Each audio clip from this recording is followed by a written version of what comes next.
घटाव के बीच 160 अंकों के नुकसान के साथ बंद हुए, लेकिन नैस्डैक यहां पर वॉलेटिलिटी बढ़ती हुई नजर आ रही है। 1.25% की कमजोरी के साथ नैस्डैक में हुई है क्लोजिंग शुक्रवार को, और आज अमेरिकी बाजार बंद हैं। तो अमेरिका के फ्यूचर से तो संकेत मिलेंगे, लेकिन बाजार आज नहीं खुलेंगे, ये साफ है। आइए, वोडाफोन आइडिया आज स्ट्रेटेजी का ऐलान करने की तैयारी में 11:45 पर ये क्या होगा, कैसा होगा, कितना बड़ा होगा, ये बेहद अहम है। और 4 सितंबर को बोर्ड बैठक भी हो चुकी है, उस पर ही करेंगे खास बातचीत। हैप्पीएस्ट माइंड्स का आईपीओ आज से खुलने जा रहा है, उत्साह है, बताऊंगा मैं थोड़ी देर में आपको पैसा लगाना चाहिए या नहीं। और कोरोना को लेकर कहीं कोई राहत के संकेत नहीं, एक के बाद एक हर रोज नए रिकॉर्ड कोरोना के बनते हुए दिख रहे हैं, जो हमें पसंद नहीं है। 3 दिनों में 3.25 लाख नए मामले हमारे देश में सामने आए हैं कोरोना को लेकर। तो दीप, ये हैं आज के बड़े ट्रिगर्स। बिल्कुल अनिल जी, और काफी सारी बातों के निफ्टी बंद होता है तो आपको तेजी की पोजीशन से एग्जिट कर लेना चाहिए। 22,450 बैंक निफ्टी का अगला लेवल होगा, जो आपके लिए क्लोजिंग बेसिस पर ट्रेंड डिसाइडर है।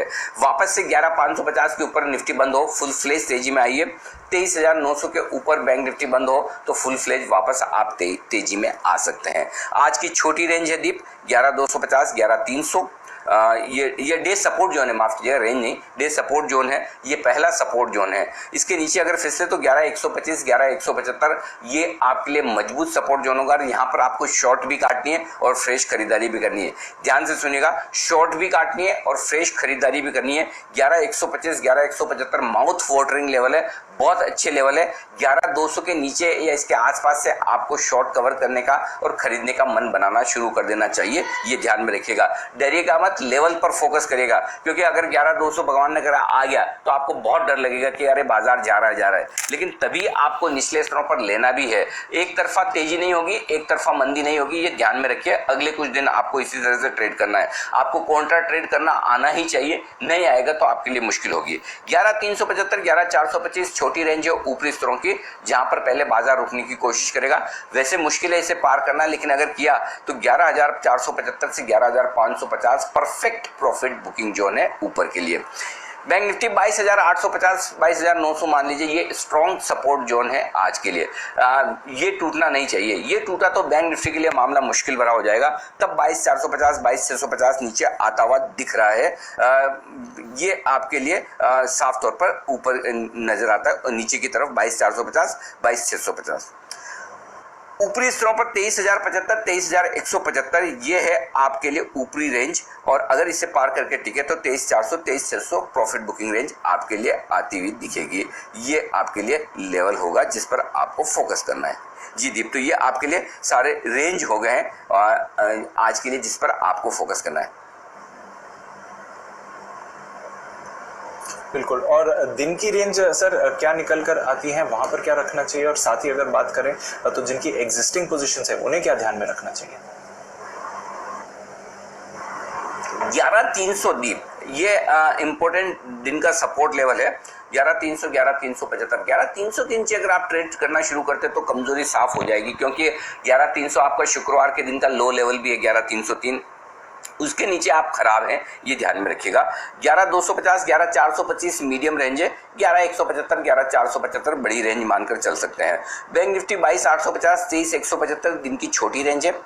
22,650, 23,400 ये मीडियम रेंज है, और 22,450 से 23,600 ये आज की बड़ी रेंज आप मानकर चल सकते हैं। एफआई ने अपनी नेट लॉन्ग पोजीशन 57% से घटाकर 54% की। देखिए, सीरीज की शुरुआत में हम 75% पर थे उसके ऊपर, और वहां से आप देखिए 20% से एक ही हफ्ते में उन्होंने पोजीशन कम की है। इसका मतलब क्लियर कट है, अगर आप एफआई से अगर आप ट्रेंड नहीं लेना चाहते हैं, नहीं देखना चाहते तो फिर ठीक है, कोई इश्यू ही नहीं है। लेकिन अगर देखना चाहते हैं तो इसमें साफ नजर आ रहा है कि तेजी की पोजीशन कम एफआई ने की है। 20% अपनी नेट लॉन्ग घटाना, ये साफ तौर पर संकेत दे रहा है कि एफआई ऊपरी स्तरों पर कोशिश है। और ये मैं डेटा के दम पर बोल रहा हूँ, ये मैं अपना व्यू नहीं दे रहा, ये डेटा के दम पर बोल रहा हूँ। और जब मैं कह रहा हूँ कि एफआई ऊपर बेचें तो ये साफ आपको डेटा में दिख रहा है। पुट कॉल रेशियो घटकर 1.22 पर आया है, ये एक अच्छा संकेत है। तेजी करने वाले ट्रेडर्स की पोजीशन थोड़ी कम हुई है। विक्स 8% बढ़ा है। वोलेटिलिटी हिंदुस्तान में भी बढ़ रही है और ग्लोबल मार्केट्स में भी दीप, तो ये आपको ध्यान में रखना होगा। जी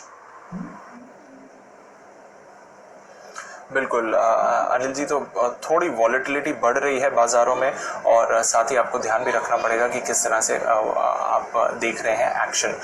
पोजीशंस के लिए क्या करना चाहिए सर? अगर नई पोजीशंस बनानी हो तो क्या करना चाहिए? जैसे कि आप बोल रहे थे जिनकी एग्जिस्टिंग है उन्हें तो आज काफ़ी ध्यान रखना पड़ेगा। नई पोजीशंस के लिए भी कोई सलाह दे रहे हैं सर?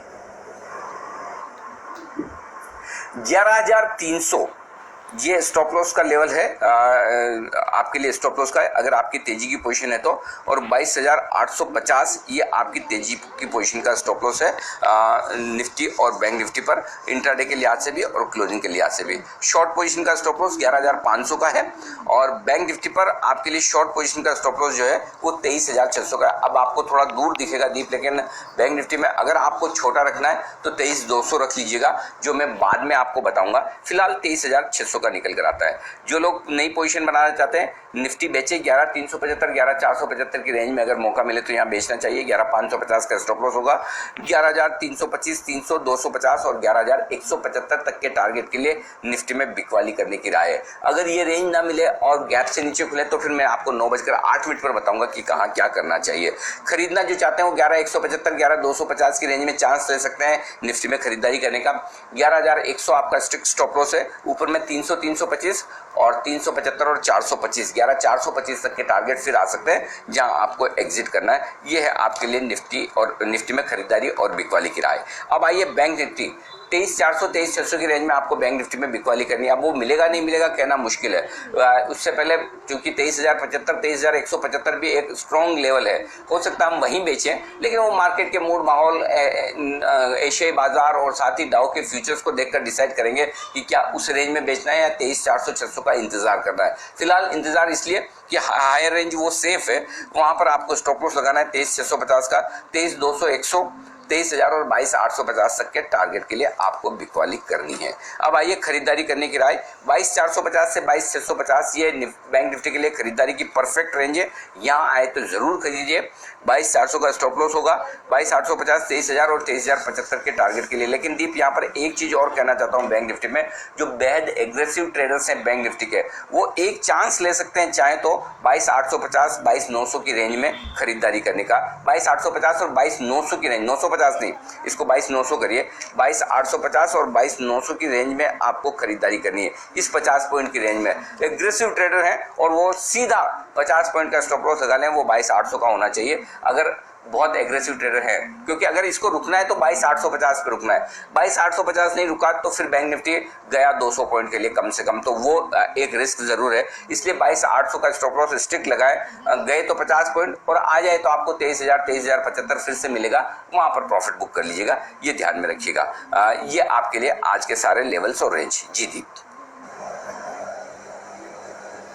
बिल्कुल, तो ये तो रही आपके लिए स्ट्रैटेजी जहाँ तक आपकी एग्जिस्टिंग पोजीशंस और नई पोजीशंस बनाने का सवाल है। सर, आईपीओ के बारे में भी आपसे मैं एक सवाल करना चाहूँगा। उससे पहले स्टॉक्स जो बैन में है, बीएचईएल और जेएसपीएल नए ऐड हो गए हैं, एस्कॉर्ट्स बाहर आ गया है और 4 स्टॉक्स ऑलरेडी जो बैन में है वो कंटिन्यू करेंगे। तो IB housing, PNB, Vodafone idea और कैनरा, तो कुल 6 स्टॉक्स आज के लिए आपको बैन में दिखेंगे। सर, एफआईआईज के संकेत तो आपने अच्छे से समझा ही दिए।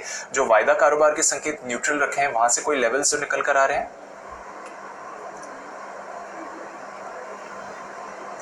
देखिए, वायदा कारोबार के संकेतों में दीप ऐसा है कि 11,300 पर आप खुलेंगे, उसके आसपास वहां से एक्चुअली है ना, सीरीज का पहला दिन था शुक्रवार को, वीकली सीरीज का डेटा बहुत ज्यादा है नहीं।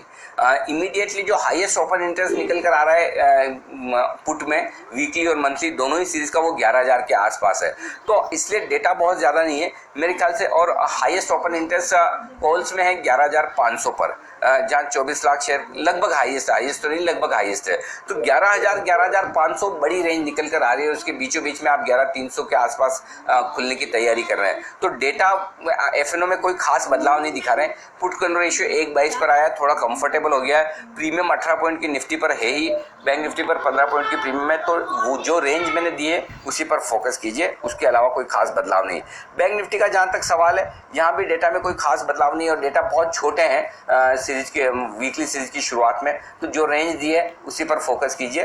22,500, 23,500 ये ब्रॉड रेंज होती है और 23,000 एक तरह से निर्णायक लेवल है। 500 पॉइंट दोनों तरफ, ये बैंक निफ्टी की भी रेंज यही है दीप जी।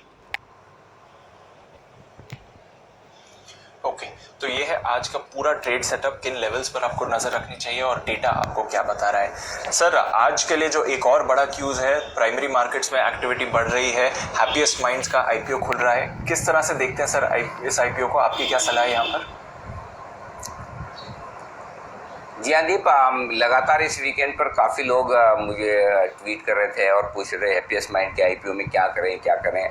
तो मैंने जनरली जो सिस्टम बनाया है वो आईपीओ की ओपनिंग के दिन, जिस दिन आईपीओ ओपन होता है उस दिन सुबह मैं पूरा विश्लेषण करके आपको बता देता हूँ कि क्या करना है क्या नहीं करना है। पहले हैप्पीएस्ट माइंड के आईपीओ के बारे में कुछ अच्छी बातें आपको बता दूँ। प्रमोटर अशोक सूता बहुत ही ज़बरदस्त नॉलेज वाले, ज़बरदस्त बैकग्राउंड वाले प्रमोटर हैं। आईटी इंडस्ट्री की सारी दिग्गज कंपनियों को लीड कर चुके हैं। तो सबसे बढ़िया चीज़ इस कंपनी के बारे में अशोक सूता साहब ही हैं जो मजबूती से इसको ड्राइव कर रहे हैं। जिस स्पेस में कंपनी है डिजिटल से जुड़े हुए कारोबार में, वो बहुत ही बेहतरीन है। ज़्यादातर रेवेन्यू 70% से ज़्यादा इनका अमेरिका से आता है। तो कारोबार भी बहुत अच्छा है, कहीं कोई दिक्कत नहीं है। तो ये दो स्ट्रॉन्ग पॉइंट है। वैल्यूएशन रीजनेबल है। कंपनी ने पिछले साल बहुत बेहतरीन परफॉर्मेंस दी। पिछले 2-3 साल से परफॉर्मेंस धीमे धीमे इंप्रूव होती हुई दिखी है। इस साल की परफॉर्मेंस बहुत दमदार आई है और आगे का आउटलुक भी अच्छा है। तो ये 3 अच्छी चीज़ें आपको इस कंपनी में नजर आएगी। अब आइए कमजोरी वाले या खराब चीज़ें या जो सावधानी वाली वो चीज़ें क्या है। कंपनी पूरी सूता साहब के इर्द गिर्द चलती है और उनकी उम्र है 77 साल। भगवान करे वो काफ़ी लंबे समय तक कंपनी को लीड करे और उनकी एक्सपर्टाइज कंपनी के बहुत काम भी आएगी। लेकिन ये समझना होगा कि स्ट्रॉन्ग लीडरशिप उनके पीछे क्या रहेगी कंपनी की, वो समझना जरूरी। वो एक रिस्क है जब आप एक बड़े आदमी के पीछे किसी कंपनी में पैसा लगाते हैं। तो वो दूसरा ये कि चूंकि 75-77% कारोबार उनका अमेरिका से आता है, तो एक देश पर डिपेंडेंस ज़्यादा है। हालांकि उसे आप पॉजिटिव भी देख सकते हैं और थोड़ा सा कुछ हद तक नेगेटिव भी। और दूसरी चीज़ ये कि थोड़ा सा जो फ्यूचर कैश फ्लो है वो धीमे धीमे थोड़े से रिड्यूस होते हुए दिख रहे हैं। तो वो एक हल्का सा नेगेटिव मान सकते हैं। लेकिन नेगेटिव्स कम है, पॉजिटिव्स ज़्यादा है।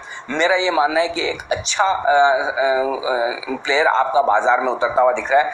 डिजिटल से रिलेटेड कारोबार में संभावनाएं काफ़ी ज़्यादा है और आई एम श्योर जिस तरह से सूता साहब ने कई बड़ी कंपनियों को लीड किया है, उस तरह से उन्होंने अपनी भी एक बेहतरीन लीडरशिप टीम तैयार की होगी जो इस कंपनी को और आगे ले जाएगी। इन सबको देखते हुए आपको इस आईपीओ में पैसा लगाना चाहिए, शॉर्ट टर्म के लिहाज से भी और लॉन्ग टर्म के लिहाज से भी। लिस्टिंग पर मुनाफा कमाना जो लोग चाहते हैं वो अच्छी लिस्टिंग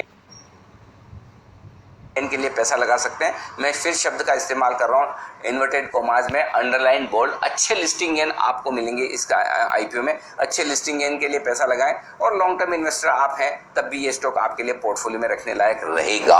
तो ये एक आपको 166 रुपये के ऊपरी प्राइस बैंड पर मेरी राय ये है कि आप इस आईपीओ में पैसा ज़रूर लगाएं। और फिर से मुझे बंसल साहब को एक दिन की छुट्टी देनी होगी और उन्हें मैं ये ज़रूर कहूँगा कि बंसल साहब छुट्टी लेकर चाहें तो आप आईपीओ में अपनी जितनी भी फैमिली की 10-12 एप्लीकेशंस वो लगाना चाहते हैं वो ज़रूर लगाएं। तो कहने का मतलब ये है कि आपकी फैमिली में जितने आपके पास डीमेट अकाउंट्स या जितने आपके पास ऑप्शंस हैं वहाँ पर ज़रूर आप पैसा लगाएं। तो ये मेरी पैसा लगाने की राय है।